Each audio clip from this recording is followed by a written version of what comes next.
Schon, ja. Aber also es war komisch, was im Gehirn stattgefunden hat, dass man diese Angst nicht selber, sondern automatisch wurde die weggedrückt. Also ich war zum Beispiel sehr autistisch. Ich habe nicht mehr mit Freunden geredet, ich habe keinen mehr reingelassen zu Hause, ich habe nicht mehr gesprochen. Bevor Sie losgefahren sind? Ja, genau.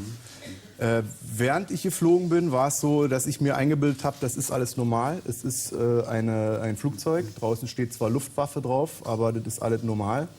Und in Afghanistan vor Ort, glaube ich, war es die Ablenkung, weil wir einen sehr, sehr, sehr engen Zeitplan hatten, wo auch keine Zeit richtig war, um Angst zu haben. Und die Angst eigentlich kam wieder zu Hause. Also als ich zu Hause war, bin ich panisch geworden, habe das Haus nicht mehr verlassen und habe Angst gehabt auf die Sachen, die hätten passieren können. Wie ist das, vor lauter Männern aufzutreten? Also wenn keine Frauen im Publikum sind, das ist ja nicht deine normale Situation. Das ist fürchterlich, weil Frauen geben vor, was lustig ist. Also die Frau, es ist einfach, es ist ein Gesetz des komischen Spiels quasi. Ich weiß nicht, in welchem Buch das steht.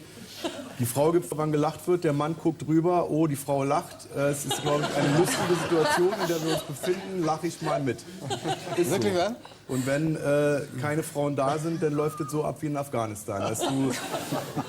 Du hast Soldaten in voller Montur, bewaffnet. Also ich habe eine sehr große Fresse, wenn ich auftrete. Und die haben halt alle so gesessen an ihren Waffen und war halt auch immer Thema, dass wir gesagt haben, komm, wir schießen mal in die Luft oder wir schießen mal ans Fenster oder so.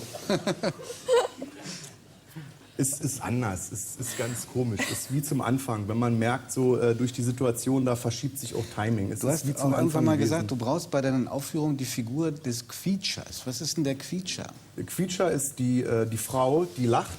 Also die lacht über einen Witz und dann geht das 1 Stunde lang und die ist dann immer so zeitversetzt. Also der fällt dann nach 5 Minuten wieder ein, sie hat gelacht und dann lacht sie wieder, aber da, wo es unlustig ist. Als einzige Frau im Publikum und steckt dann die anderen ab. Das ist so der Punkt, wo man gehen kann. Da läuft das von alleine, das ist die Quietscherin.